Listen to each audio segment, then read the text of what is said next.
Ju përshëndesim, mirëmëngjes të gjithëve.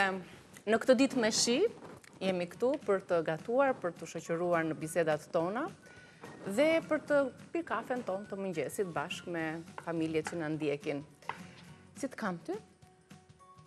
Në më të mire me mundshme. Me kërpudha sotë, të kujton edhe kohën, kërpudha dalin pas shiut, kështu që ka një lidhje, një lloj sinergjie me klimën jashtë. Po, dhe të kush puna e kërpudhave normalisht nuk po flasës varietetet, as cilësit së të bëjt që më pak pushim sot nga kjo blablaja, po që është domosdoshme dhe kjo blablaja është domosdoshme, por mjaftën që kërpudhat mos jenë helmuse.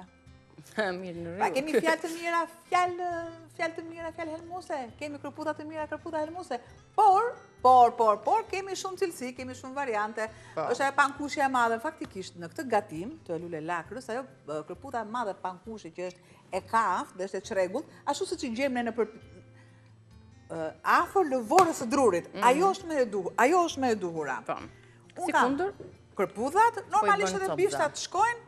Nëse unë do ta bëj të mbushur, është një problem, ja, për shembull, nuk bëhet e mbushur, kërpudhat cilat nuk lahen, vetëm i pastrojnë. Po kur është e mbushur, ne i heqim të lëkurën, ja, këtë për shembull. Kur është e madhe, kur është e vogël nuk ka nevojë. Kur ne i skuqim nuk i largojmë. Dihet që kërpudha vet kërkon shumë yndyrë, faktikisht kërpudha. Është që e kërkon yndyrën. Ka dhe lagështirë, pa tjetër. Dhe qa i shko më tepër, i shkon shumë tartufi. Mirë, thasë dhe për... Do thoni ju, kuna nëzore tartufin. Tartufi ka egzistuar, thjesht, ne nuk e kemi përdor. Ne në përdorimin e gjërë, se dikur tartufi ka qënë... I përdosh me njifnin më përpara. Pa tjetër për jo kaq vlerë sa ka tani për shembull, edhe këtë çmim që ka në stratosferë. Kam një tigan simpatik, cilindrik, që do t'i shtoj vaj, dhe kur flasim tek vaj, unë përdor vajin e ullirit, pa shtuar fare yndyrë sot, e lë pak sa të ngrohet, dhe shtoj kërpudhat. Përse nuk e lash vajin të ngrohet, sepse unë kam tiganin që është ngrohur, dhe kështu mua më luan këtë funksion, duke i prer kërpudhat në katërç. Nëse kemi kërpudhat të mdhaja, normalisht dhe na duhen në kubik të vegjël, ose në rrethore, në disje, si të dëshironi ju, nuk ka problem, mjafton që unë t'i kaloj këto në kaurdisje. Pa tjetër që lule lakrën e kam kaluar në boqe, si që shikoni këtu, e kam zjerë bashkë me gjethet e veta. Bashkë me gjethet. Thjesht unë kam larguar vetëm koçanin. Po, shiko tani, kemi thënë 2 produkte, por të përmbledhim pak recetën, se çfarë na duhet tjetër për këtë recetën e lule lakrës në furrë, me vezë dhe kos, sigurisht që kërpudhat për t'ia shtuar më shumë vlerat proteinike dhe shije. Se ma direkt më shkon më në të benefitet, vlerat, a shfritojmë gjë nga kjo receta në shëndet apo jo. Një lule lakër mesatare, të cilën Albana tha që e ka zier, 4 vezë, 400 ml kos, 1 lug vaj ulliri, 2 lug miell, 1 lug flur pjekës, 2 lug gjalp, krip, arë moskat, 250 gram djath të bardhë kaçkavall. Ne tani sot, me qënë se kemi pemën, vaj në ullirit pema që sa po ka dalë edhe prodhimi, edhe në vazhdim në proces e sipër është prodhimi vaj të ullirit vëndas, nga ullint e jugut ton, kanë ardhur dhe është sjell ky vaj, cili një ditë tjetër dhe do të tregojmë disa mënyra se si ne të kuptojmë dhe të zgjedhim një vaj cilësor që përdorim të gjitha shqisat tona, që tek ngjyra, që tek nuhatja, që tek shija. Dhe të gjitha këto komponentë, nëse plotësojnë kushtet e duhura, patjetër që janë të barabarta me një cilësi të lartë të vajit. Në variante të ndryshme, gjitha është prodhim shqiptar, është një emër i ri në tregun ton, por që premton shumë për cilësinë edhe për kujdesin që i kushton jo vetëm për zgjedhjes së ullinjve, mënyrën e përpunimit në të ftohtë sigurisht dhe pastaj në amballazhimin në qelç. Dihet që vaj ulliri duhet të qëndrojë në errësirë, në qelç, që të ruajë të gjitha vlerat e tij, për cilat sigurisht ekspertët tanë do të flasim se sa i rëndësishëm është në jetën tonë vaj ullirit. Duhet kujdesemi për shëndetin, duhet ta përdorim vajin e ullirit në dietën tonë mesetare, që është një dietë shumë e shëndetshme, për fat të mirë. Dhe faktikisht e mirat mirave është kur flasim mbi vlerat, mbi produktet, e mira të mirave është që të kemi lexuar mbi ato. Të kemi lexuar. Jo çdo njeri i merr dhe i thot vlerat e një produkti sepse nuk është në disponimin e atij njeriu. Absolutisht. Pra, do të flasë dikush e vërtet e nje, është marrë me atë punë. Sepse shoh sot që burra gjithë secili jep vlerat. Po, mirë, gjigjo, vlerat janë të përgjithshme. Po, vlerat, sepse vlerat i përcaktojnë ekspertët, absolutisht. Ne duke lexuar ekspertët dhe duke lexuar rreth produkteve që konsumojmë, se sot informacionet janë të pafundme. Ne duhet i përzgjedhim, selektojmë. Gjëja më e mirë është që në çdo fjalë që unë them ti më kupton. Këtë do thosha dhe vazhdoje, po. Këtë do thosha. Por që nuk besoj se e rrëzon poshtë teoria s'kush që vaj ullirit është i shëndetshëm. Absolutisht. Bëhet i pashëndetshëm kur ne e keq përdorim ato, ose kur e lëm në kushte jo të duhurat për të... Për shembull, nëse ne vajin ullirit e mbajmë në bidon plastik, sigurisht që nuk ka të njëjtat vlera, ose e zgjedhim ta marrim në bidon plastik. Sikundër, mikroplastikat apo të qëndroj afër një temperature të lartë në mënyrë që ai të ngrohet dhe vazhdimisht pastaj ne ta përdorim. Jo. Kjo është e gjitha. Aq më tepër dhe me temperaturën e lartë të gatimit. Nuk duhet të nxehet shumë gjatë. Po unë të kam aset në këtë pikë, edhe mbaroj muhabeti. Nuk do ta përkthel, më kaq është. Ajo kjo është përktheli me vend, është me vend. Do kur unë them diçka, jam mbi të gjitha një konsumatore. Edhe duhet të jem si çdo konsumator dhe çdo anvis, patjetër që duhet të jem e informuar për produktet që zgjedh fut në shtëpi. Te shiko, largoj lule lakrën bashkë me gjethet që mos të kem ujë. Nëse unë do ta shtoj në tavë, sado e thatë jetë pjesa e bechamelit, në thojza e thatë, unë sërish do më krijohet pjesa e ujit poshtë tek tava. Dhe sa më shumë të ftohet, do jetë gjendja akoma dhe në ujë. Pra, unë nuk dua ta kem këtë, sepse mi heq shijen. Po. Te buljoni perimeve, ja që unë e kam të përfituar këtu, jap sërish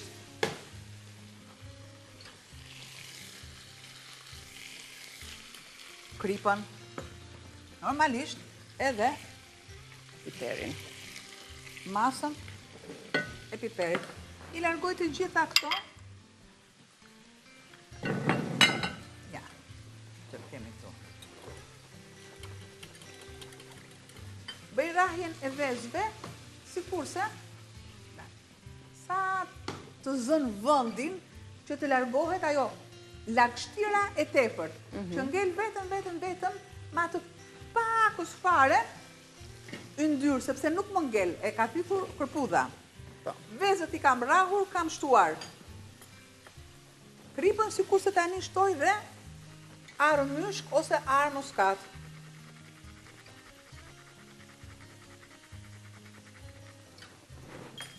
Kam masën e kosit.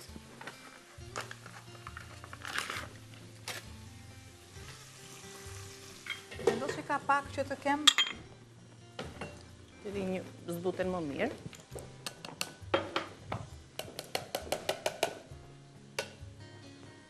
Po të doni ju, mund të shtoni miell misri, miell gruris, çfarë të dëshironi ju. Nuk ka fare problem. Le të marr një tenxhere simpatike, po për mua, enët që mua më kanë në ngjyra më pëlqejnë shumë. Duke si ku del receta me plotësuar. Rregulloj dhe unë humorin tim në gatim, sepse gratë gatuaj, me skëputur pun pa dukur, normalisht që kanë pak atë... Duhet një ndryshim të kenët që përdorim. Shtoj yndyrë. Mund ta bëni në dy variante, dhe unë po bëj variantin më me shije. Më pa shije, është që i kalojmë të gjitha këto për kremin e bardhë, pra vezën, mielin, kosin në rraje dhe e shtrojmë sipër. Për t'i dhënë atë shijen pak më ndryshe, unë po e bëj, pra keni dy variante. Shtoj, më duhen vetëm, unë kam shtuar 4, këtu vetëm 2 luk, gjelle miell, 2 luk vetëm.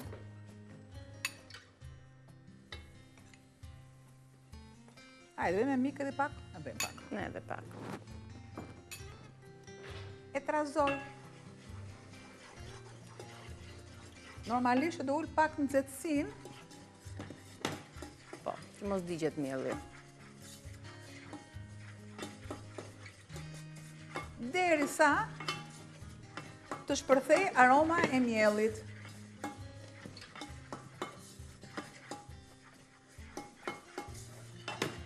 Piqet mielli, por jo të marrin ngjyrë.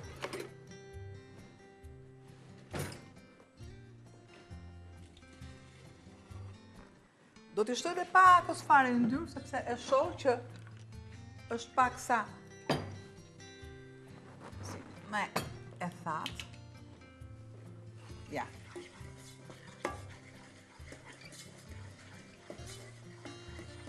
Kjo është ajo çfarë mua më duhet. Ups. Të lëngun e lule lakër do ta përdorim. E largoj. Për ndonjë supë. Ja, tani Na direkt. duhet aty. Tani direkt.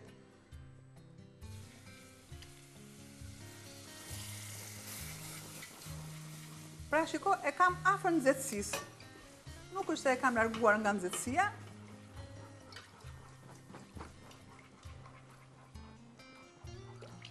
Më del me një supershije, nuk shtoj absolutisht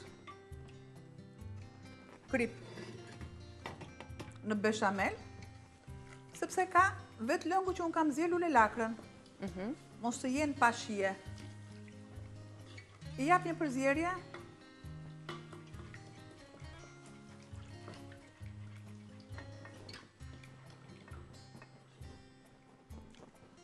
Ato shihen, ato trajtën që duam ne, Po, që është po. kësi krem edhe jo shumë i plot, sepse na duhet që të mbulojë dy perimet e tjera, vezët dhe kosin dhe djathin, 3 produktet e tjera që mbetet që t'ja shtojmë tavës. Pra, ka më nxehtësi. Në njërën anë ka urdisëm kërpudhat, në vaj, kemi zjerë lule lakrën, i kemi bashkuar bashkë, përgatisim tani pjesën e kremit apo të beshamelit, në një formë tjetër, në një mënyrë tjetër. Pra kjo është edhe misioni im që unë të jap mënyra të ndryshme. Të jap mënyra të ndryshme. Bëj misionin tënd të pa mundur në të mundur. Dhe atëherë vërtet ju do të gjeni kënaqësinë tuaj, që keni arritur diçka. Dhe direkt që të arrijun diçka, vendos të vezët që janë me pulat e rritura në natyrë. Ta ka marrë Po, kemi direkt e vetë. Duke e thënë shpeshe, Më pëlqen shumë kjo shprehje. kuptojmë se si duhet të jetë Më veza. pëlqen shumë kjo shprehje.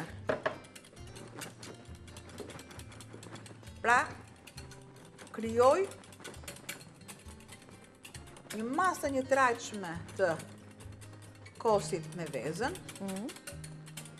Nuk shtoj krip fare, do të shtoj vetëm arën myshku.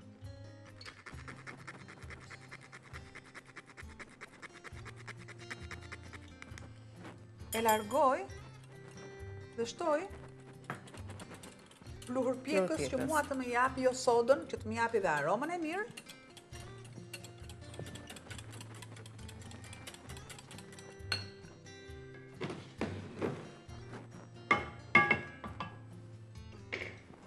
Në këtë masë, kos, vezë dhe plurin pjekës, bashkë me arën myshku, ne kemi shtuar tek kremi. Përse nuk shtova mielli sipër? Për të vetëm arsye që mos jeti pa pjekur mielli. Po, edhe do të ketë një aromë, Po, ka një edhe një aromë rëndes tjetër, në po. trup. Tani më, Po të dua. ne e kemi mirë këtë tiganin dhe për furrë. Po të dua, se edhe...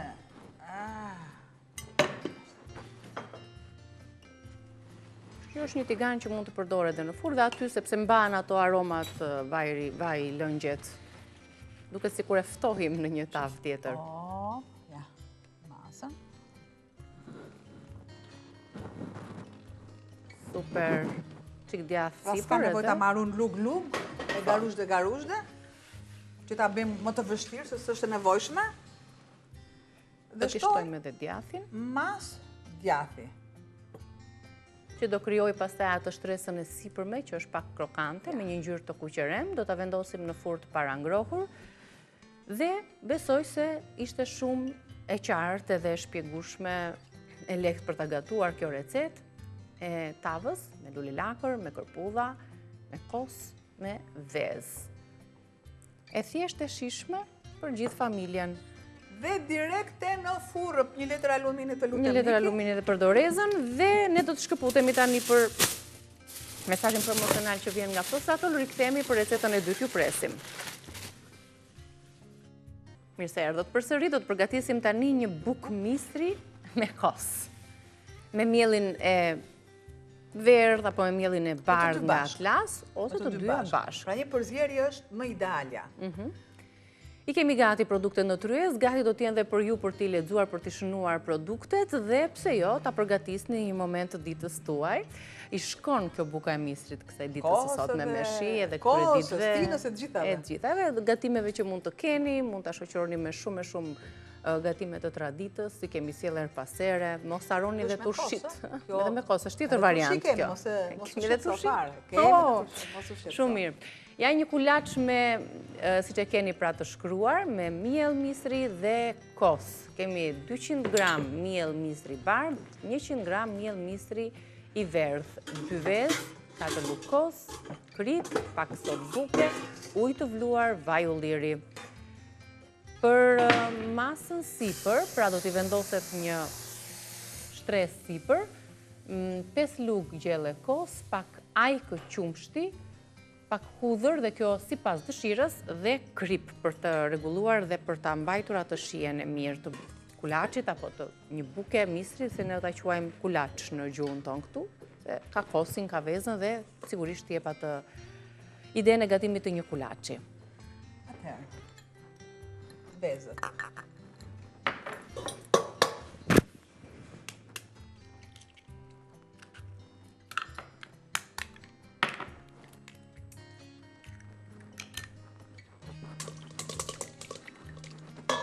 Shpërbëjmë vezët bashk me masën e kosit.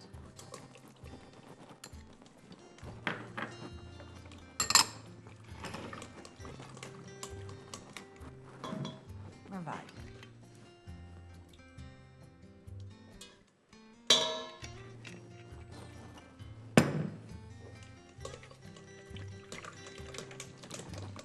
Një shpërbërje derisa shtoj ujë të nxehtë. Mas sode, mas kripe.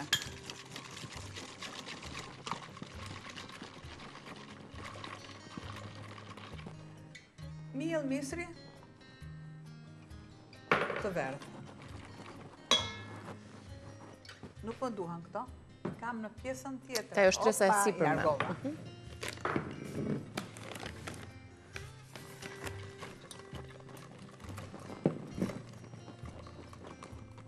Në bazë të sasisë që ju shtoni, normalisht është edhe mielli. Miell të verdh, unë shtoj më tepër, e kam.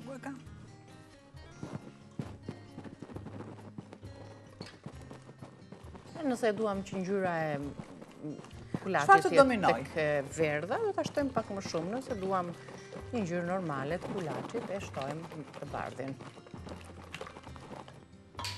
Shtoj dhe normalisht unë po shtoj më tepër se do bëj një masë të madhe dhe mielli i bardh apo i verdhi është pak më i imët.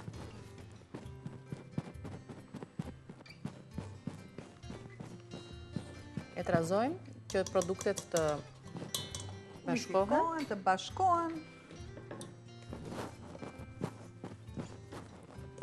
Ajo shtresa e sipërme do të vendoset pasi të piqet, mbas pjekjes. Pra që të jetë e nxehtë. Normalisht. E dje që piqet shpejt kulaçi apo buka e mistrit, do ta vendosim për të pjekur në furrën tonë të ngrohtë. Dhe më pas do të tregojmë procesin e asaj shtresës që do t'i vendosim sipër me kos po ashtu. Sipas dëshirës edhe në një thelpi hudhër, ne kemi një thelpi 2 për ta grirë dhe e tregojmë pak më vonë. Që më pëlqen tani, shtoj, se jep edhe një shije më të veçantë, prandaj nuk po quaj, nuk po e them, nuk po bëj atë dallimin e bukës mistrit bashkë me kulaçin. Kulaçi, që quhet kulaç ka kosin, ka dhe sodën. Buka e mistrit nuk mund t'i ketë sodën, sepse nuk mund të quhet bukë misri. Buka e misrit duhet të dali sa më e shesht buka e misrit. Kulaçmi që ka fryrësin del, ka një volum akoma dhe më të jojnë akoma, por ka shumë fish se sa buka e misrit. I shtoj pak gjalp për të dhënë atë aromën e duhur, pra gjalpi në këtë pikë edhe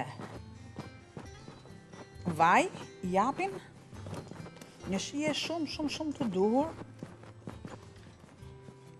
e punoj të gjithë brumrat, duhet të punohen mirë, them unë është ajo shpreha ime deri në qeliz.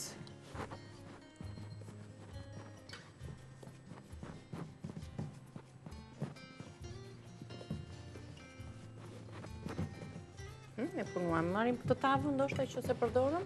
Po, atë. Atë, tjesë pak vaj.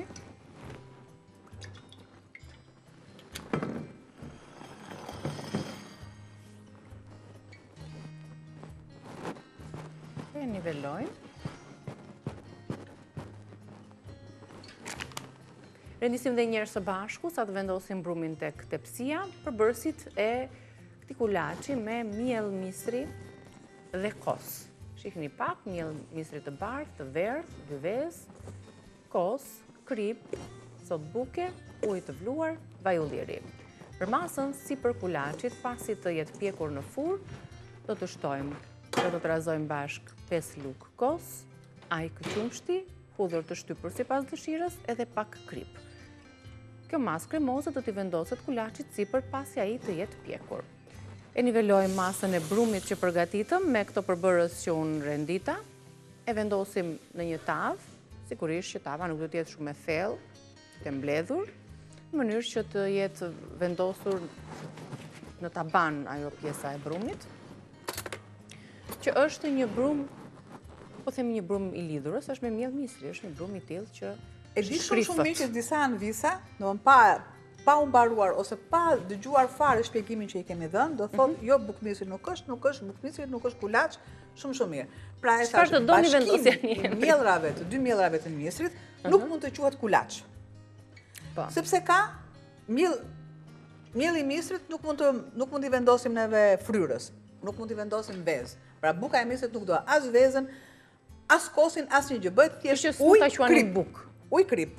Kulaç ne mund ta quajmë, prandaj them kulaç me miell misri, sepse ka kosin, ka fryrsin, ka vezët. Okej. Që të jemi të qartë për emrin e recetës, ë? Jo, shpeshherë. Po japim përgjigjen para se të na pyesni. Edhe duhet të bëjmë mirë sepse anvisat shpeshherë mund ta kapin në gjysmë të ekzekutimit të recetës dhe shpjegimin se kanë dëgjuar, dhe është mos e normale, se merrem me punë. Ja, pra, mbaroj kulaçi.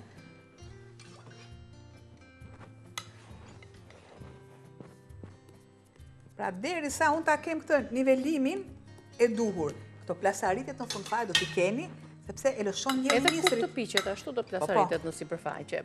Po ne na duhet ajo plasaritet, se do t'i shkrojmë atë shtresën me kos, edhe ajo do depërtoj brenda, edhe shija do të përmirësohet. Do ta pres, që të depërtoj kosi.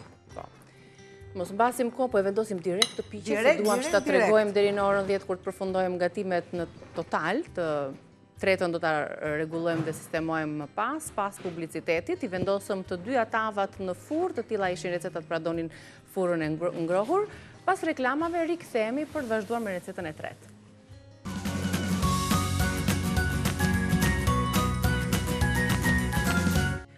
Mirë se erdhët, ne jemi përsëri në kuzhinë, vazhdojmë me punën përgatitore për të treguar recetat të tjera, edhe kjo është një recet zairesh, dhe jo vetëm, por shumë e dashur për ne të gjithë. Kush ka qef tushit e domateve, dikush ka qef tushit e ato të përzjera, lakrën e mirë tjetër. Ne i kemi sjellë në të gjitha format. Her pas here sjellim nga një të re në kuzhinën tonë. Dhe ja pikërisht tani do të përgatisim tushi me domate jeshile. Do t'i keni parë në përtregje, i kemi në shitje. Janë këto domatet që janë enkas për tushi. Secila ka ato mënyrat e veta të përgatitjes, dikush i do të përgatiten më shpejt, t'i konsumojmë për një javë, dikush i do për në dimër 2 kg domate jeshile të prera, të forta dhe jo të pjekura. 3-4 lugë gjelle krip të trash. Spec djegës, po të duam, një tuf majdanoz, për aromë dhe është opcionale, dhe disa thelpinj hudhre dhe këto si pas dëshirës. Në kripën e trash e kemi shtypur. Unë faktikisht e kam kaluar në blender, faktikisht. Po. Sepse jo krip e jo dizuar. Pra ku është ndryshimi, kripa holl i lë të buta. Dhe kripa e fort, ku ne duam të kemi për një kohë më të gjatë. Ku ne duam të kemi një kohë më të shkurtër, normalisht vendosim kripën e jo dizuar. Këtu është edhe ndryshimi.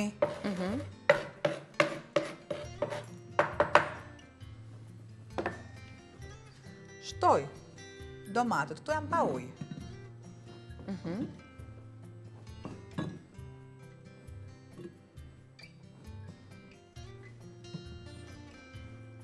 Ato pak lëngje, këto domate do t'i lëshojnë vetë gjatë këtij procesi. Pra pa uthull.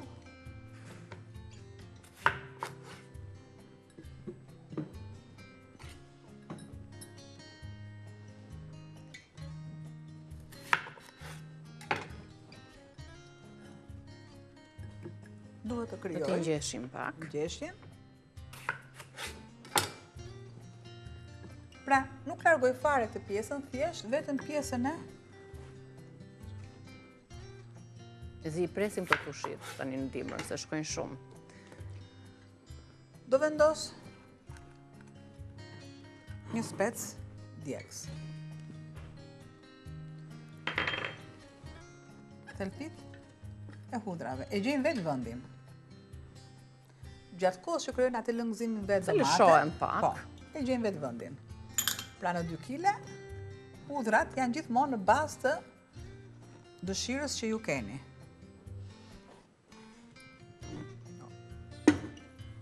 Edhe sasinë e kripës.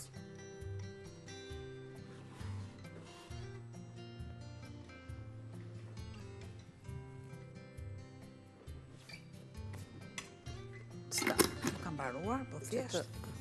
Po, që të shpërndajmë kripën në të gjithë hapësirën. Do të shtoj.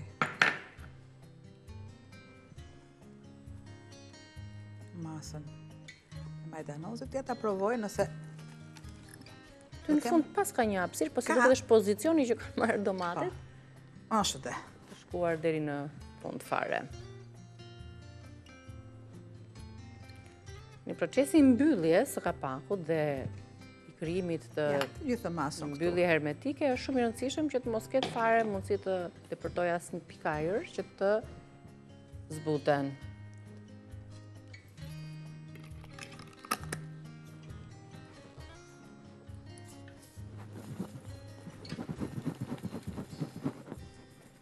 Në këtë formë tani. Në këtë formë do filloj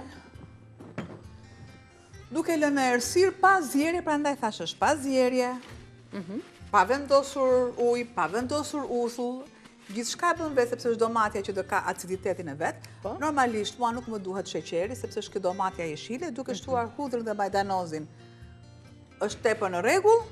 Dhe në fund fare ne mjafton që të kemi një oreks të duhur. Për t'i shoqëruar se do vinë ditët e ftohta, do kemi përgatitur receta tradite që shkojnë shumë mirë me tushit tona dhe lloje të ndryshme tushish. Një bombardim i mirë i zorës për t'i ushqyer bakteret e mira dhe për ta mbajtur ato të shëndetshme, se dihet që janë probiotik natyral kur ne konsumojmë tushi të llojeve të ndryshme. Ku jemoj? U bë tava? Bukur fort. Kjo ishte pra tava e parë që përgatitëm, Albana sapo e solli nga furra, sepse do të merrem tani me kulaçin me 2 lloje të miellit, misit bardh edhe të verdh. Sepse në recet ishte edhe shtresa e sipërme. Ja çoj edhe aty te vendi. Sa rënd të qënë kam. Kështu ta lëmë në errësirë në dollap, dhe do të presim për sa kohë, 2 javë ndoshta, më shumë, të shohim. 2 javë sipër. 2 javë. Do të marr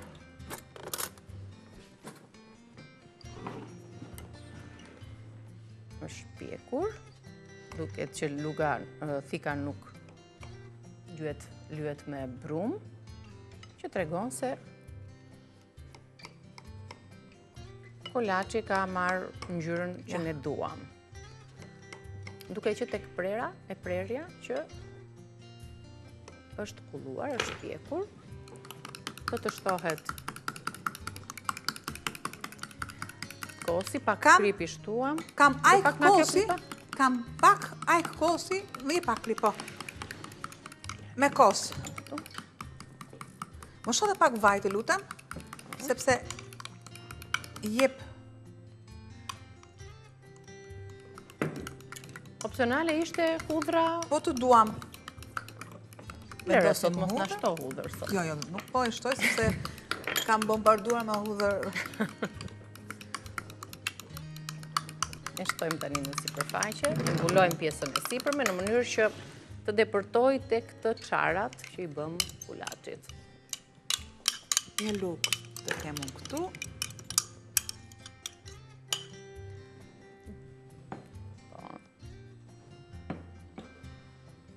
Prandaj duhet jetë e ngrohtë, sepse përthithet.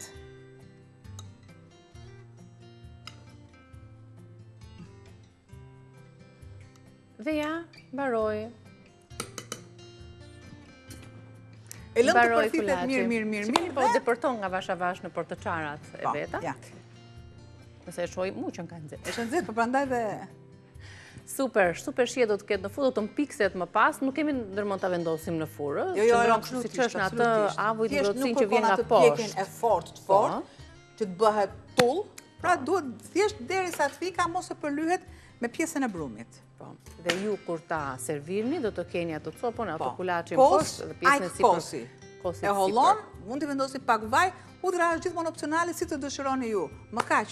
Ore kësë mbarë të keni. E të lumshin duart. Dhe edhe një përmbledhje se çfarë i duhet recetës për atë kulaçit me kos, me vezë, me pak sod, nëse kulaç me miell misri, kështu do i themi. Të dyja llojet e miellit madje, ne përdorëm pak më tepër. Ju në recetë keni miell misri të bardhë 200 gram dhe 100 gram miell misri të verdh, por mund të ndryshoni vendet nëse e doni një ngjyrë që të jetë të dominojë ngjyra e verdhë e miellit të misrit, 2 vezë, 4 lugë kos, pak krip, pak sod buke, ujë i vluar, vaj ulliri, dhe për pjesën e shtresës së sipërme që sapo e ndoqëm, na duhen 5 lugë gjelle kos, kosi duhet të jetë i trash, duhet të shtoni dhe ajkën e kostas ose ajkën e qupshtit, hudhër, sipas dëshirës, ne nuk e shtuam sot, dhe pak krip që të ndihet ajo shija e sipërme mos jetë kështu pa shije ose neutrale pjesa e sipërme e kosit.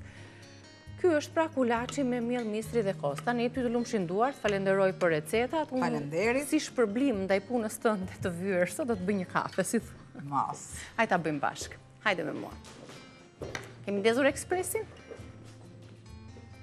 Lavaza Modomia është shpëtuesi ynë, aparati që na sjell energjinë që duam për ta nisur ditën dhe për ta vazhduar atë. Lavaza është një emër i njohur dhe i fuqishëm në tregun e kafes në botë, me origjinë nga Italia, ardhur në Shqipëri, duke na pasuruar ditën tonë, duke na dhënë energjinë e duhur, aromën dhe shijen që i duhet çdo njeriu për të nisur mbar ditën. Ky aparat mund të bëhet i juaj, duke porositur për në zyrë, për në shtëpitë tuaja. Në çdo vend mund ta vendosni, në shtëpinë e dytë, kudo që ju e konsumoni kafen, po mbi të gjitha, e veçanta e gjithë emrit të ngritur dhe si një skulptur i lavacës është pikërisht mënyra se si funksionon aparati, e kemi shpjeguar her pas here, mënyra se si ai e sjell dhe transformon shijen e kafes, duke ruajtur komplet aromën dhe shijen përmes presionit të shtypjes në mënyrë që këto kapsula të sjellin maksimumin tek ne. Sot do përdor kapsulën me ngjyrë portokalli, që është deliciozo. Mjafton ta vendosim në aparat. Filxhanin këtu, kemi butonat cilat tregojnë sasinë që ne duam t'i marrim asaj kapsulës ose mishelës për 7.6 gram kafe që ajo ka, na duhet të shijojmë maksimumin e shijes. Presioni i shtypjes dhe i shtrydhjes mirë të kafes është i rëndësishëm në një sistem unik që funksionon nga aja te zhëja i balancuar. Unë do të zgjedh një kafe të shkurtër tani për Albanën. Ndërsa sot me këtë kohë, mua më nevojitet kafja me shije intensive, lavazza modomia intense. Shifeni pak mënyrën se si kjo kafe vjen në filxhanin tuaj, me aromën, me kremozitetin, me ngjyrën, duke përzgjedhur 150 lloje të kafes në mbar botën, duke sjellë ato në mënyrë unike, edhe përmes llojeve dhe mënyrave të ndryshme të procesit të kafes, janë variantet e tjera, siç i shihni në raftet tona, për cilat do të kemi mundësi t'i përdorim edhe aparatet e tjera ose mënyrat e tjera të servirjes. Tani, me sheqer? Si të duash ti? Ja. Të bëft Me një mirë. dorë që zgjatet. Të bëft mirë. Ups. Ajo rrufiti ajo të u bë virale, kështu që ti pjesi të duash. Tani ne mbarua me hapësirën e gatimit, të bëft mirë kafja, reatohuni, të vazhdu të reatohemi në bisedën tonë me të ftuarit, me njëherë pasi të përfundojnë live-et. Bëft mirë. Bëft mirë. Lumdora. Shihemi pas pak, ju pres.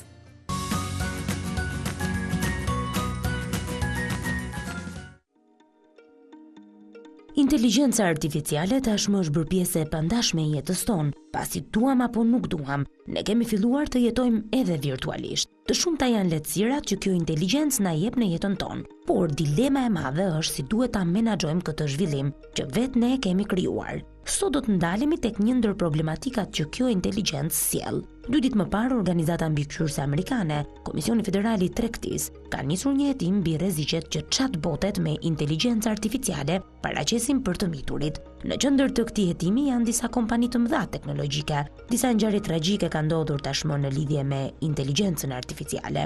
Një nga rastet më të fundit ka të bëjë me një vetvrasje të një adoleshenti, cili nxori në pa se përdorimi i papërshtatshëm i këtyre teknologjive mund të ketë pasoja të rënda. Komisioni Federal i Tregtisë është veçanërisht i shqetësuar për chatbotet që veprojnë si shok virtual, duke komunikuar me përdoruesit si miq apo persona të besuar. Kjo sipas agjencisë mund të bëjë që disa përdorues, veçanërisht fëmijë dhe adoleshentë, të krijojnë një lidhje emocionale me chatbotet. Hetimi dëshiron të kuptojë më shumë rreth mënyrës se si këto kompani monetizojnë ndërveprimet me inteligjencën artificiale dhe zhvillojnë personalitetet e chatboteve të tyre. Agjencia e lajmeve Reuters ka zbuluar se kompania më me Facebook kishte lejuar chatbotet të zhvillonin biseda romantike apo sensuale me një fëmijë. Meta më vonë ka deklaruar se kishte hequr udhëzimet që lejonin flirtimin me të miturit. Për kujdes, rreth një vit më parë, një grua në Florida patiti kompaninë Karakter.al pas vetvrasjes së djalit të saj 14 vjeçar. Ajo e akuzoi chatbotin për lejimin e përkeqësimit të shëndetit mendor të djalit të saj, pas shumë muajsh biseda, pa i sugjeruar një ndihmë psikologjike. Chatbotet kanë filluar të përdoren edhe në vendin tonë. Shumë prindër i njohin e shumë të tjerë jo. Ndaj sot do të diskutojmë rreth impaktit që ato kanë tek fëmijët.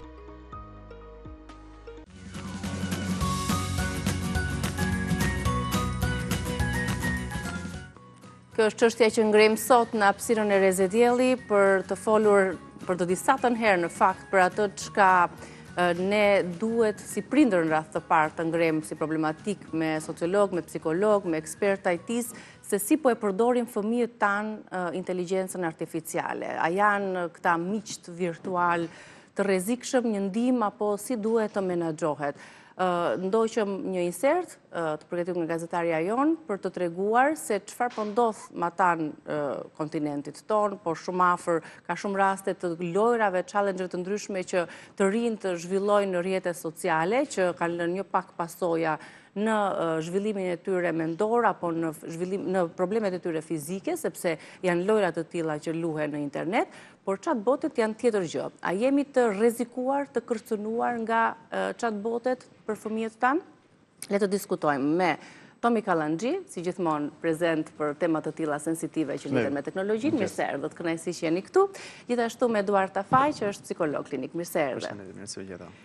Me ju të dy do të diskutojmë si të mirat, ashtu dhe këto anët dhe efektet negative në shëndetin mendor të fëmijëve tanë. Por fillimisht, do doja të ndaja me Tomin për ta shpjeguar më thjesht çfarë janë chatbotet.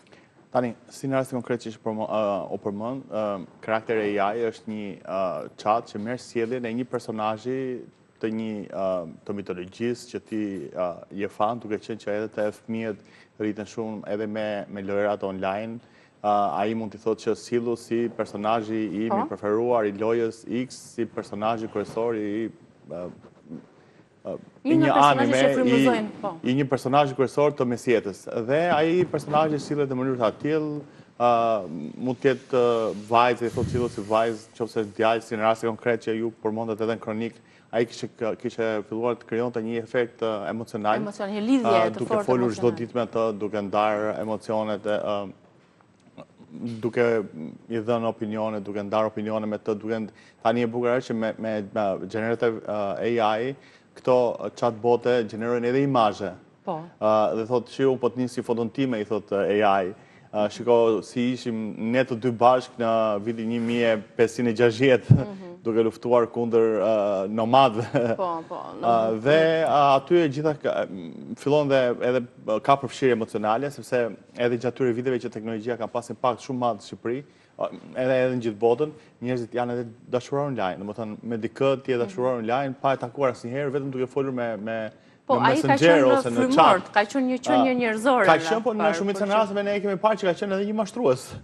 Që në gjuhën teknike kjo quhet catfishing, sepse sillet dikush si një person që personi do ta dëgjojë, ose në shumicën e rasteve të mashtrimit, një grup njerëzish mashtruesi sillen, për shembull, nëse duan të relacionojnë me një femër sillen si një mashkull që është doktor, etj. Ose janë asjeta me një mashkull që sillen si një femër, etj. Dhe këto biles Facebooku bashkë me grupin e Interpolit mbylli në Kambodgja një qytet i mashtrimit që quheshe, që ishin 40.000 njerëz që punonin çdo ditë për të mashtruar njerëzit online. Të rikthehem te chatbotët. Pas vrasjes të atij djalit në Amerikë, shteti amerikan i ka kërkuar OpenAI-t që të ketë një parental control brenda në OpenAI, sepse momentalisht nuk ka një parental control, siç është në Facebook, siç është në Instagram, siç është në TikTok, që prindërit monitorojnë aktivitetin e fëmijëve të tyre. Kohën e tyre të qëndrimit edhe jo, edhe aktivitetin, jo vetëm kohën, koha është një gjë, po edhe aktivitetin brenda në platformë, dhe shteti ka akses në gjithë chatet e OpenAI-t. Dhe kjo është një gjë pozitive edhe negative në thonjtë, sepse është një shkelje e privatësisë, edhe dyta është që mund të di në real time çfarë po ndodh, dhe OpenAI duhet të raportojë policinë nëse fëmia fillon dhe krijon sjellje të caktuara për të lajmëruar.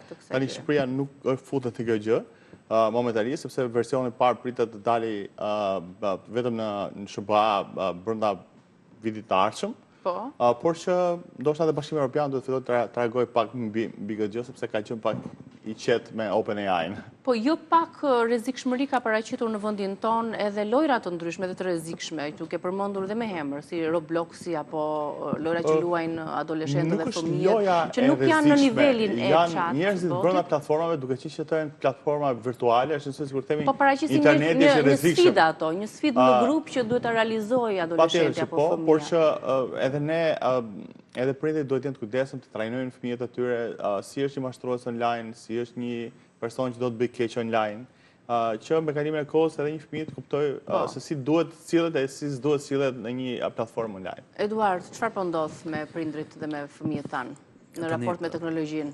Po të shikojmë pak edhe më herët, sepse për shemb chatbotët ose ChatGPT-ja vitet e fundit për shemb është globalizuar, po themi, por edhe më herët për shemb ne kemi patur disa lojra që po virtualitet si Balena Blu që ne kemi trajtuar edhe në emision që pothuajse që kishte shkallën më të lartë të vetëdëmtimit ose të rrezikshmërisë, sidomos në grup mosha të adoleshencës ose minorenëve. Sa të vinte në disa sfida, duhet të bësh këtë brenda kësaj minute ose kësaj ore.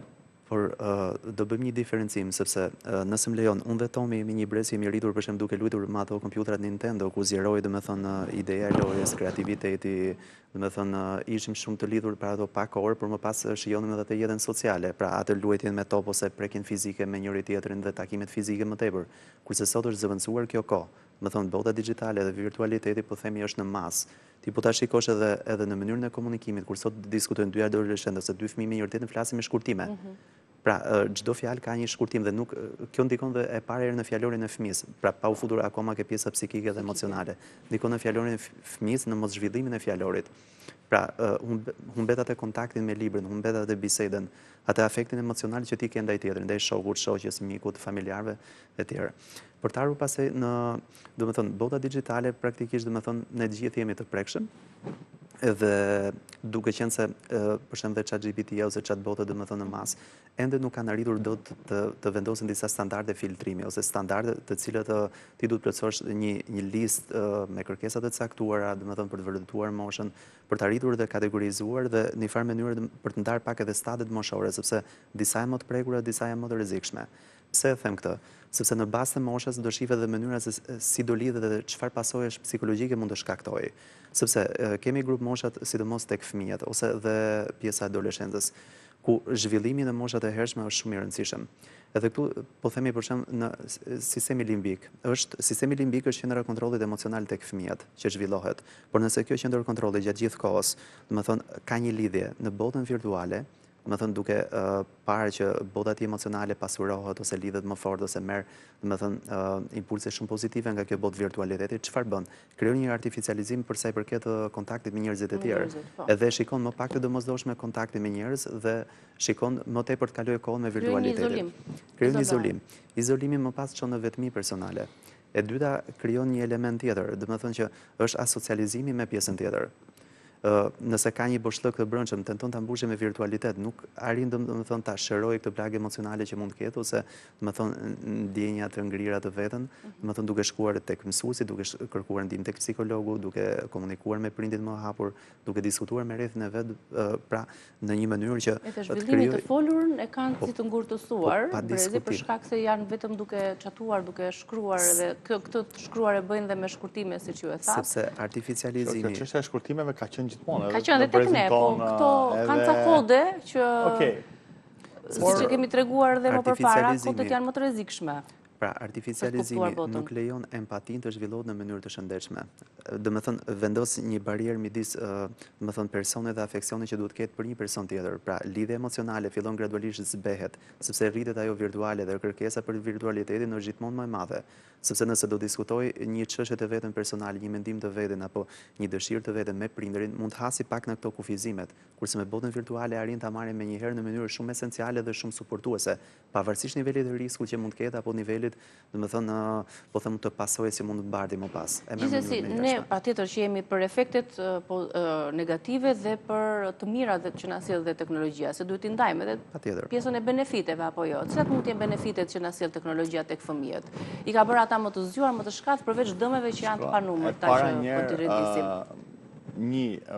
Qofse unë shoh edhe me kalimin e kohës, impakti që ka teknologjia, për shembull, qofse një fëmijë me një IQ caktuar që ishte në brezin tonë ose një brez pas nesh ose brezi që po vjen, arrinte të mësonte një diçka në moshën 16 vjeçare, 18 vjeçare, tani kjo gjë bëhet shumë shpejt, ose të mësuarit kodimit që në moshat të hershme, ose mësuarit të këtyre new skills, moshat hershme, gaming është një risi, domethënë, sepse ndonjëherë po edhe gjua, sepse shumë fëmijë gjuhën e kanë mësuar pikërisht për shkak të teknologjisë anglishten për shembull. Si puna jo, si brezi që mësoi italishten duke dëgjuar para televizorit. Për kurse anglishten për shembull. Brezi tani ka mësuar sistemin nga YouTube. Shumica e shqiptarëve ka mësuar nga televizori. E njëjta gjë është. Ne rinim që mëngjes në Italia unë, këta rinë që mëngjes në YouTube. Kështu që është e njëjta gjë, por që edhe gaming që ndoshta shihet si një gjë negative, unë nuk e shoh aq negative sepse i jep trurit impulse për të gjetur zgjidhje të shpejta në një kohë të shpejtë, për të marrë vendime të shpejta dhe një studim që ishte bërë në Universitetin Britanik edhe thoshte që një punonjës që loste gaming, një punonjës që nuk loste gaming kishte më pak aftësi zgjidhëse, solving aftësi zgjidhëse, se sa një njeri që nuk loste gaming. Kështu që po ndoshta diferenca duhet jetë te koha e qëndrimit, se ndoshta koha e gjatë e qëndrimit. Po, koha e qëndrimit është ajo që i diferencon, por që për shembull tani lëret gaming, 3 nga lëret më të lozura në planet, pritet që të shkojnë në lojrat olimpike në 2028. Kështu që sepse ka rënë dhe shikueshmëria, dhe janë një numër shumë i madh përdoruesish në botë. Flasim për 1 miliard përdorues, Roblox. Je dakord Eduard për të mirat që mund sjellin gaming apo lojrat të tjera në internet, në teknologji, përdorur nga të rinjt? Po them temat po them më të nxehta ose më të zjarrta të diskutimit këtë teknologjia sot janë pesha midis avantazheve dhe disavantazheve. Por unë mendoj që në mënyrën se si përdoret, se si zgjedh ta përdorësh, mund të marrësh dhe avantazhet dhe disavantazhet. Për shembull tek gjuhja e huaj, prapë mbesëm ke kjo që brezi jonë ka marrë atë gjuhën e huaj nëpërmjet programeve, pra direkt. Pra, por ato programet kanë qenë të pabanalizuara. Kurse sot një fëmijë, një adoleshent, detyrimisht gjërat, po themi fjalët e para që mëson, nga rrjetet sociale janë banale. Pra dhe në një farë mënyrë zhvillohet, më thonë, kjo gjuhë më përpara, nuk e di, para 2 ditësh isha në një emision tjetër paralel dhe po diskutonin pak për gjuhën e urrëties që bëhet në rrjetet sociale. Pra, që është në masë. Por një fëmijë ose urrëties dhe gjuha abuzizuese. Është në masë sepse edhe vetë rrjetet sociale e promovojnë këtë gjë. Po. Mirë, ajo patjetër që për të rritur engagementin, për të rritur viewers. Prandaj po themi që çfarë standardizimi ka, mënyra se si filtrohet, pra kush janë elementet e sigurisë, pra që duhet ta parandalojnë atë minorenin ose adoleshentin, sepse pak më parë ne folëm për sistemin limbik, tani është korteksi prefrontal që është mënyra e të menduarit të individit, pra që është qendra, domethënë e inteligjencës, qendra domethënë e vendimarrjeve, mendimit. Pra është shumë e rëndësishme se si arrin të formësohet, domethënë personin në këtë rast, sepse adoleshenca bëhet fjalë për një moshë që ka një tranzicion shumë fort emocional. Edhe ai tenton të marrë adrenalin, por nëse këtë adrenalin ai e merr nëpërmjet këtyre sjelljeve atipike, e merr nëpërmjet rrezikshmërisë në pam një farë kohe, nuk e di para pas muesh, që hipnin sipër makinës, pa shofer makina, duke ecur nëpër rrugë, që ishin praktikisht domethënë situata që mund të përcjellin rrezikshmëri shumë të lartë, por ai e merrte në efektin e adrenalinës. Sepse stimulohen pikërisht nga këto situata. Dhe është ndërgjegjësimi i rrezikut nuk i kanë aq fëmijë sa që kemi qenë ne në këtë moment. Edhe unë nuk e besoj që influencohen në aq lart sa kur shohin dikë që jep makinës dhe ka dalë nga makina dhe hyn sipër një makine. Pastaj mosha më të vogla dhe mundet se imitojnë personazhe të ndryshëm që shohin. Ajo është edhe sjellje që vjen nga familja, janë shumë variabla, besoj. Psikologu e shpjegon më mirë këtë gjë, por që nuk e besoj që është nga një video merr iniciativën se edhe ne kemi parë të video. Lojrat që janë si challenge për shembull, të tilla janë. Si shembuj të tillë janë. Ishte në festata, ti morë në armë të godisje? Jo. Unë jo, po shumë të tjerë në moshën time kanë marrë. Po, çfarë shtyu ta merrte atë armën? Po e shtyu gjithë rrethi, gjithë mendësia, shoqëria, situatat që usollën, familja ishte e gjithashtu. papërgatitur. Po. Ose familja nuk ja imponoi një kulturë caktuar. Absolutisht, po familja është baza. Dhe ne nuk mund të themi që shiko këta morën armët sepse pan dikë që morën armë. Jo, ti nuk morë armë. Që nëse familjarët qëndrojnë dhe shohin telefonin vet në sy të fëmijës, pa i dhënë një shembull tjetër që mund të ketë një libër apo mund të argëtohet, kalojnë kohë cilësore, patjetër që këtë model do t'ja koncepti i librit fizik, do të duhet bjerë pak, domethënë libri nuk mësohet vetëm duke prekur një libër. Absolutisht, po thjesht duke vënë në dieni. Unë kam për shembull goca ime është në një shkollë që nuk ka libra fare. I vetmi libër është libri avetares. As i libër tjetër. Çdo gjë tjetër që bëhet është ka 6 aplikacione që ka shkolla dhe që i përdorin për të mësuar teknologjinë në këtë formë. Kështu që nuk është e çështja të shohim duke prekur një libër, nuk duhet ta rrëzojmë çik të mitin vetëm duke prekur një libër ti mëson. Jo, ti mëson edhe duke lozur. Pse mos dia kur vjen nëpërmjet lojës është akoma më absolutisht, po flasim për kur këto mjete përdoren në të mirë të fëmijës dhe kur mjetet përdoren në dëm të fëmijës. Po jo, duhet ta rrëzojmë pak të mitin se shumë prindër thonë, a una si blej çunit PC dhe japin celular. Është më mirë të blesh fëmijës një PC, që ai e di që do ri 2 orë te ky PC-ja dhe do dalë jashtë pastaj, sesa të japësh një telefon që edhe kur del jashtë e ka prapë me vete. Absolutisht, është ndryshe një PC dhe ndryshe një telefon ku edhe madhësia bën diferencë dhe në shëndetin e syve apo në shëndetin mendor. Tani, po, vazhdoj fjalimin. Është shumë e rëndësishme modeli të mësuarit, sepse domethënë pjesa e imitimit është, po them, jashtëzakonisht një model i cili sidomos nga fëmijët, minorenët dhe adoleshentët janë më të lehtë për të rënë prej këtyre imitimeve të caktuara.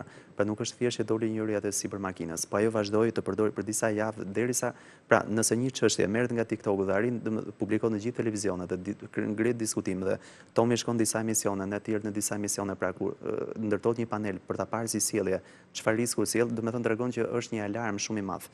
Po jo vetëm këto janë më të dukshme, po ne i shikojmë edhe në shkolla, pra në nivele, domethënë, fëmijësh ose pra ne shikojmë për shembull sjellje që brezi jon nuk i ka patur asnjëherë, sepse kemi qenë më të socializuar. Pa nëse kishim një mendim e ndanim me njëri tjetrin, pra ky mendim për shembull diskutoi në grup, ishte më i hapur, më i diskutueshëm, më i përmbajtshëm, domethënë shumë herë më i filtruar, domethënë me ato fjalët që ndoshta nuk kishim një fjalë të zgjeruar, po ishin më të prekshëm.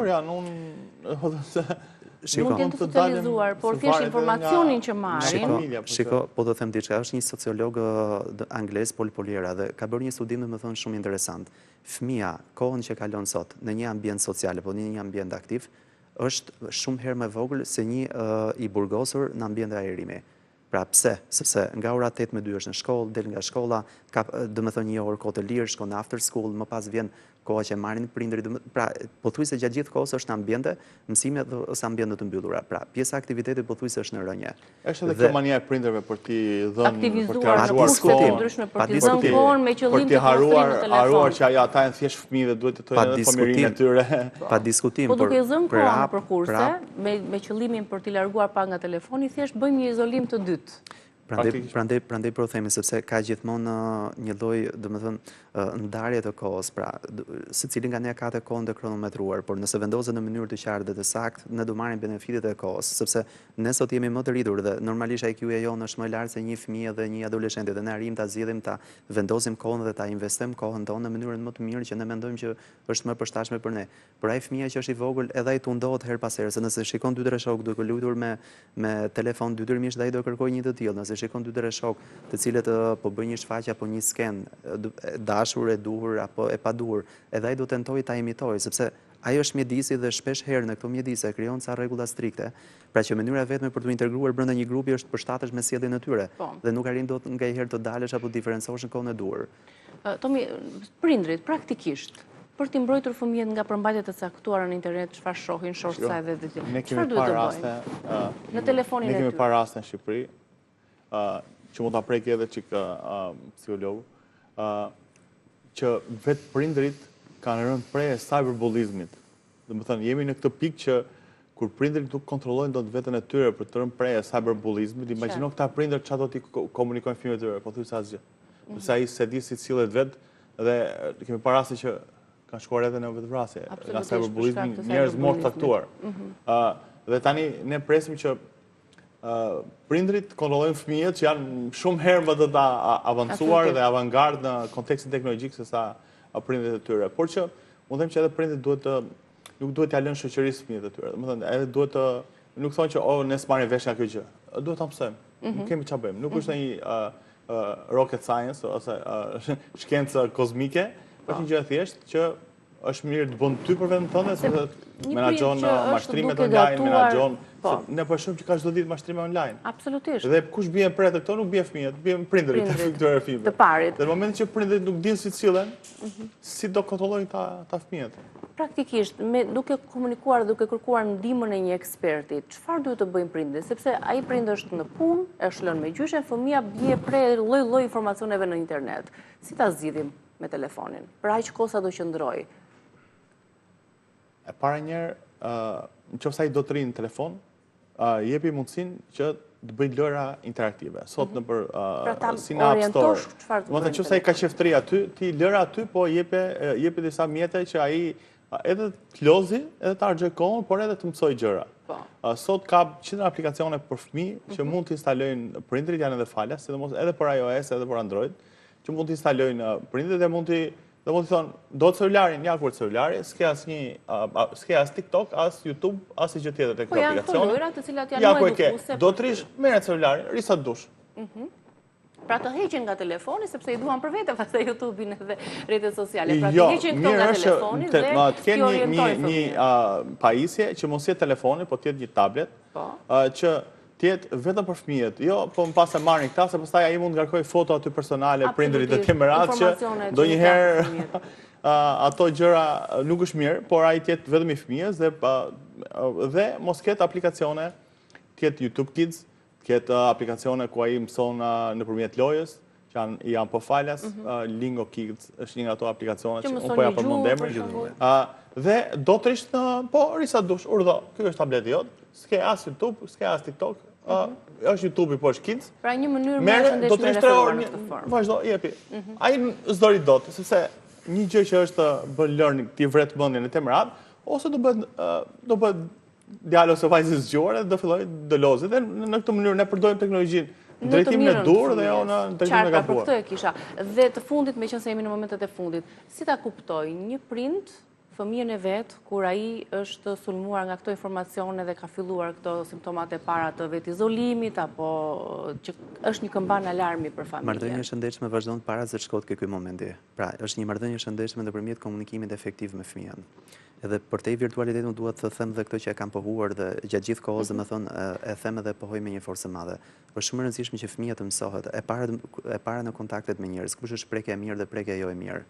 Pra kush është takimi i shëndetshëm dhe jo i shëndetshëm. Duhet të mësohet që trupi i tij është territor fizik i pacënueshëm e paprekshëm që vetëm prindin ka të drejtën, pra përveç dorës që është domethënë kultura jonë sociale për ta dhënë drejtimin të një person tjetër, çdo pjesë tjetër e trupit duhet të jetë e pacënuar dhe paprekshme, përveç brenda domethënë 4 mureve të shtëpisë janë familja. E dyta është marrëdhënia e shëndetshme jep mundësinë që fëmia në momentet e caktuara që ti i vendos një telefon, pra ky telefon duhet të ketë një qendër kontrolli që duhet të jetë familja. Pra sepse nëpërmjet këtij telefoni ti mund të bësh foto, mund të bësh video, mund të çizosh zë, pra domethënë mesazhe zanore e tjerë. Duhet të ketë një kontroll i cili mund vi edhe nga një sy monitorues i prindit, por edhe nga komunikimi i shëndetshëm sepse fëmia pak a shumë bisedat e veta i diskuton me prindit. Ajo fotoja nuk duhet dërguar në persona të tjerë pa patur domethënë dhe prindin një lloj informimi, sepse shpesh herë, siç e thatë Tomi, bie pjesa e cyberbullying, sepse kjo fotoja mund të merret dhe të keq përdoret, siç pam një rast së fundmi, që kishte marrë një foto në internet duke ia çuar një minorene e tjetër, duke menduar që ishte një person etj se s'po futem në ato gjëra. Një element tjetër që është jashtëzakonisht shumë e rëndësishme, koha të ndahet midis lojrave virtuale dhe lojrave fizike. Pra, prindi duhet të ketë një kalendar të qartë për fëmijën e tyre gjatë javës, sepse kur ti i thua fëmijës ditën e që ti ke pak ose ditën e premte, që është dita e fundit të shkollës, ne do kemi për shembull do ikim të luajmë tenis, apo do ikim në kinema, apo do ikim në një teatr. Fëmia ka një agjendë javore që e pret diçka, edhe kjo të stimulohet gjithmonë si një përforcim pozitiv. Pra sepse fëmia dhe sidomos dhe adoleshenca nëpërmjet përforcimeve ka një rol jashtëzakonisht shumë të rëndësishëm në mënyrën se si truri i tyre i rimerr mesazhet dhe sidomos mesazhet pozitive, sepse qendrat e tyre të trurit gjatë gjithë kohës shpërblehen me dopaminë dhe nëse kjo dopaminë çlirohet pikërisht vetëm nga virtualiteti, ai thotë unë kënaqësinë e marr vetëm duke luajtur PlayStation, duke mbyllur sepse kënaqësia e tepruar, domethënë që kalon përtej limitit të menaxhueshëm, gjithmonë mund na çojë ka tendencën na çojë në një varësi të caktuar.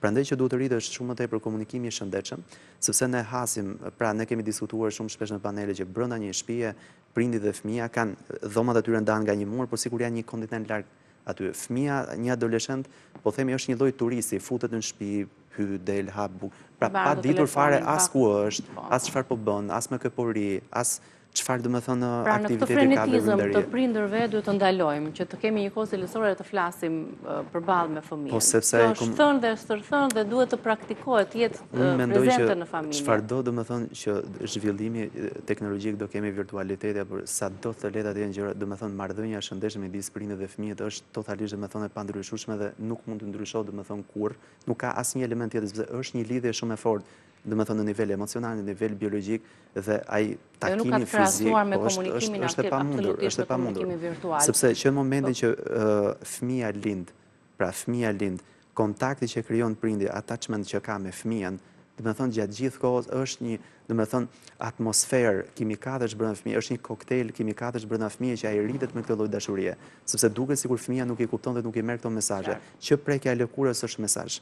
Prandaj që është shumë e rëndësishme të rritet ndërveprimi fizik, jo se ne duhet patjetër domethënë ta heqim apo ta distancojmë këtë virtualitetin, po të jetë masën e dur që të vinë në formën plotësuese dhe jo formën glabëruese të kohës së fëmijëve. Kemi më inteligjencë në përdorimin e teknologjisë, sepse është aq zhvillim i vrullshëm sa po na merr të gjithë me ato frenetizmin që e ka futur si një lëndë mësimore në mënyrën se si duhet mësuar për të përdorur në mënyrë efektive. Po, dhe të zgjidhin detyrat e shtëpisë. Faleminderit shumë Tomi dhe Eduard, faleminderit për bisedën. Do të shkëputemi për pak publicitet, ju pres përsëri në rrezën tonë.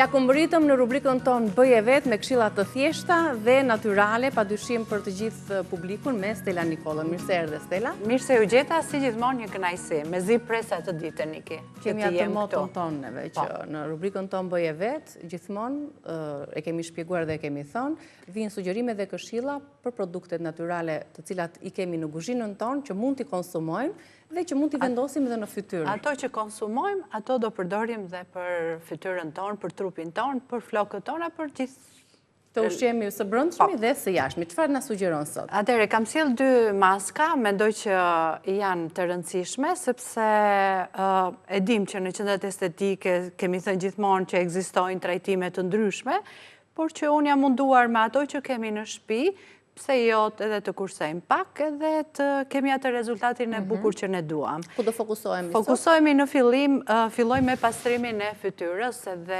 ne femrat kemi këtë pushin e fytyrës që na bezdis nga njëherë dhe nuk dim si t'japim një zgjidhje. Edhe njërin kohë nëna tona e hiqnin me atë sheqerin e djegur që bënin disa... Kokrat e rushit të sapo bërë. Tani ndoshta është në fazën e fundit të prodhimit të rushit, por me atë kokrën e sapo bërë, pra të pa krijoi si një stres ajo. Pjekur mirë, me atë lëngun e kokrave të rushit. Kishte lloj-lloj mënyrash, domethënë, për të hequr atë pushin e lëkurës. Duke marrë shkas nga vetja ime, edhe thash pse jo mos ta tregojmë edhe për zonjat. Fillojmë pa humbur kohë, kemi tumerikun. Tumerikun e kemi një antioksidant të shkëlqyer, i dim shumë mirë vlerat e tij. E mira e kësaj është që heq edhe njollat e lëkurës. Po kemi si për hiperpigmentimin. Kështu që me një, si thonë, një punë bëjmë është dhe një antiinflamator shumë i mirë, vetëm i lëkurës së jashtme, por edhe duke konsumuar në përditshmërinë tonë. Nuk diskutohet. Ka shumë benefite, por t'ja lëm një hapësirë tjetër. Por që e lëm një hapësirë tjetër për anën e të ngrënit. Kemi tumerikun, kemi mielin e grurit, sepse ai mielli grurit, kur bëhet pak me ujë, në rastin tonë kemi marrë me qumër, që qumshi ta ushqej dhe t'i jap atë shkëlqimin edhe butësinë e fytyrës, por që kur bëhem bashkë, unë baj mend njëherë kohë në shkollë, nuk ishim gjitës që janë këto tani që janë të gatshme, po me pak brumë dhe ujë bënim gjisnim mbështjeset e fletoreve, nuk kishim. Dhe vërtet kjo krijon, bëhet si një masë ngjitëse dhe krijon një stres në lëkurë. Dhe do ta tregojmë si veprohet. Atëherë kemi mielin e grurit, mjalti, që nuk duhet mungoj asnjëherë për fytyrën dhe sidomos pastaj për pushin që është ai ngjitësi. Ka ngjitësin natyral, si të thuash, për ta tërhequr dhe për ta mbajtur të butë, hidratuar, sepse është një antioksidant i fuqishëm, dihet mjalti për këtë. Edhe qumshin e ngrohtë. Nuk kemi përdorur ujë, por qumshi që të na ushqej akoma më tepër dhe të na jap atë shkëlqimin. Edhe e heqim pushin e lëkurës, të fytyrës, por kemi dhe shkëlqimin edhe ushqejmë. Kështu që fillojmë pa humbur kohë. Gjithmonë masa do jenë nga një lugë secila. Atëherë, një lugë tumerik, një lugë çaji. Një lugë çaj. Marrim mielin, ndoshta që mos të bëhet pis luga. Pra turmerik. Një lugë miell. Ta largojmë pak qumshtin, se kemi zëmë pamjen. Ja, largojmë tani. Edhe qumësht do hedhim me sy, që ta shikojmë që kjo të krijohet si një masë. As shumë, as pak. Ja, e testojmë, e shikojmë her pas here. Pra mund të jetë një afërsisht një lugë gjelle, me sa pash. Nëse kemi këtë lugën e çajit, nga një lugë për secilin produkt, pra miell, gruri, turmerik dhe mjalt. Duke që je një anvis shumë e mirë, që me njerë e gjete masën e gatimit. Njësia masë e më e mirë për në anvisat, që jemi dhe këtu edhe unë që kam kaq vite, është syrit e duke e parë si një shumë e drejtë. Ja, kjo bë një masë kremoze, pa kokriza. Këtë tani e vendosim në fytyrë. E lëm 15-20 minuta. Mirë është që mos të bëjmë stres të trash, sepse do shumë kohë që të thahet. Po dhe fytyra duhet të jetë e larë, pastruar, e tharë mirë. Si gjithmonë. Pas një make-up e larë, me larësin që ju përdorni në shtëpi, e lyejmë komplet gjithë fytyrës, asnjëherë syt, e kemi thënë gjithmonë pjesën e syve jo, dhe lëm 15 minuta. Kjo fillon të thahet, dhe kryon një shtres nga mielli, por dhe nga mjalti. Kështu që si që jemi me duart, kryojmë një si tip masazhi, pa e dëmtuar lëkurën gjithmonë, sepse kemi dhe kapilar, duhet jemi të kujdesshëm, varet nga lloji i lëkurës. Gratë që kanë këto damarat e vegjël, rëzacea që quhet. Duhet të jenë të kujdesshme. Unë flas për lëkurën time, e kam goxhat fort, edhe nuk më ka dhënë këto problematika, po gjithmonë e cilësoj dhe them duhet të kujdesemi.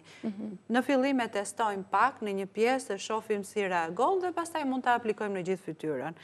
Kështu që siç e vazhdojmë atë masazhin, dhe ajo krijon si një shtres ngjitse dhe bashkë me atë që heqim, po, me atë që ajo është si brum.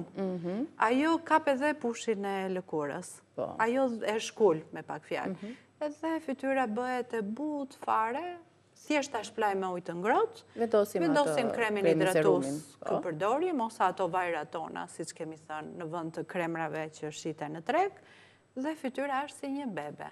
Bukur. Ja pra një mënyrë praktike dhe natyrale për pushin e fytyrës. Ishte thjesht edhe me mjalt, turmerik, pak qumësht dhe me miell të zakonshëm, me miell të bardhë. Ky është sugjerimi i parë në këtë rubrik. Kalojmë tek këtu pas kemi spirulinë, matcha, çfarë? Spirulinën kemi marrë. Bëjmë me spirulinën për fytyrën. Mund të kemi me matcha, spirulina, çaj jeshil kemi thënë. Atëherë kjo është për ato sytë e lodhur, qeskat e syve. Gjithmonë zonjat më shkruajnë, sepse me kalimin e moshës, unë e shikoj edhe me veten time, që pak të jem e lodhur, pak të kem pak stres, pa gjumësi. Nuk duhet ta përdor stres, po thjesht ajo rutina e ditës që na lodh duam s'duam, edhe krijohen këto të syt na tradhojnë pak. Sigurisht që ka shumë zonja që më thonë që pse nuk përdor një ndërhyrje të thjesht, pse nuk përdor në një gjelpër, por që unë jam gjithmonë kundra këtyre, kush ka dëshirë mund t'i bëj, kush nuk ka dëshirë, let më dëgjoj me këto këshillat e mia, dhe mendoj që japi rezultat. E tjetra, për shembull, me qëse ti përmonte këto lodhja, pagjumësia, stresi, një ditë jo e mirë ose një periudhë e ngarkuar, por duhet gjetur fillimisht patjetër se çfarë i shkakton në të vërtetë qeskat rrafët e syve, se mund të jenë probleme më të thella që lidhet me një veshkë të lodhur, apo me një mungesë të hekurit, apo shumë probleme të tjera, duhet të konsultojmë. Nëse kjo ndodh për këto arsye që kemi një ditë të ngarkuar, kemi qenë në një dasëm, në një party, kemi në një vonë, kemi qenë të lodhur për gjatë natës. Në një fest, kemi parë një film, mund të na shërbej, por para se të kalojmë tek maska, duhet të gjejmë shkakun e vërtet që na ka sjell këtë rrafë tek syve. Por që duke njohur veten time për të gjitha ekzaminimet që nuk është në lidhje me problematikën që mund të kesh, flasim për një qetësim të maskave të syve. Sido që të jetë, edhe ata që nuk e kanë këtë problematik, një ushqim poshtë syve është gjithmonë mirë, një shkëlqim natyral. Kështu që spirulina është një antioksidant edhe ka proteina, çfarë nuk ka brenda si produkt. Kështu që unë dua shumë këtë si produkt dhe marrim një luk. Kjo algë që na pastron trupin nga metalet. Është kollaj për ta gjetur, nuk është se është e vështirë. Ka një kosto relativisht, jo as të lartë, as të ulët. Ka njerëz që përdorin spirulinën si çaj në mëngjes. Unë mund të merja dhe matcha, të them të drejtën, por ka një kosto akoma më të lartë.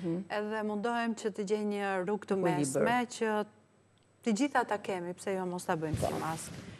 Se duke sugjeruar për fytyrën, ne sugjerojmë dhe si çaj për ta përdorur në të gjitha rastet kur duam të përfitojmë prej kësaj alge, për benefitet që ajo ka, si një detoksifikuese shumë e mirë e trupit, sidomos nga metalet e rënda, dhe shumë benefitet të tjera që ndoshta do të kemi mundësi të diskutojmë dhe të sugjerojmë për si gjithmonë që i diskuton edhe i sugjeron, që rrim kështu para ekranit. Edhe do hedhim pak ujë. Tani kjo si maskë. Dhe kjo bëhet si maskë, si pastë. Duhet të bëjmë pak të hollë, jo shumë të trash. Dhe me një furçë ose thjesht me një penel, e aplikojmë poshtë syve. Po. Ja. Kjo duhet e hollë. Nuk ka nevojë që të ketë konsistencë të trash. Edhe këto do të lyejmë poshtë syve. Mos u trëmni që rëshket ose kullon, se nuk prish pun fare. E ushqen dhe pjesën tjetër të lëkurës, kur ne përdorim për të sytë që është aq e ndjeshme, mendoj sa e mirë është për pjesën tjetër. Që është një zonë delikate dhe hollë, që kërkon kujdes të veçantë në çdo produkt që duhet të vendosim. Tani, ne këtu kemi spirulinën edhe mjaltin. Dy përbërës të thjesht dhe shumë efikas dhe të shëndetshëm. Pak ujë për ta holluar spirulinën, duke e lënë dhe kjo shton dhe mban për një periudhë të gjatë kohë që ne mund ta përgatisim një herë e klorofilt. Që unë e hollova shumë, prandaj thash që ne duhet ta hollojmë shumë këtë, mos ta kemi shumë të trash, sepse do të trëmbemi pak në fillim, do themi mos më ngelet ngjyra, mos nuk më ikë. Vendosi po shtyve se s'ka problem. Të sugjeroj që ti vendosësh, që ta demonstrojmë diçka, e di që mund të kesh vendosur dashuron do iki, jam në punë, pastaj edhe nuk do jetë një pamje bukur në mes të ditës. Siç është kjo përzierje, është diçka që edhe mund të konsumohet, siç e thamë. Spirulin, mjalt dhe ujë për të bërë një çaj të mirë detoksifikues i organizmit dhe shumë fuqizues, sepse përmban mbi të gjitha shumë hekur. Unë jam e sigurt që zonjat e njohin shumë mirë spirulinën.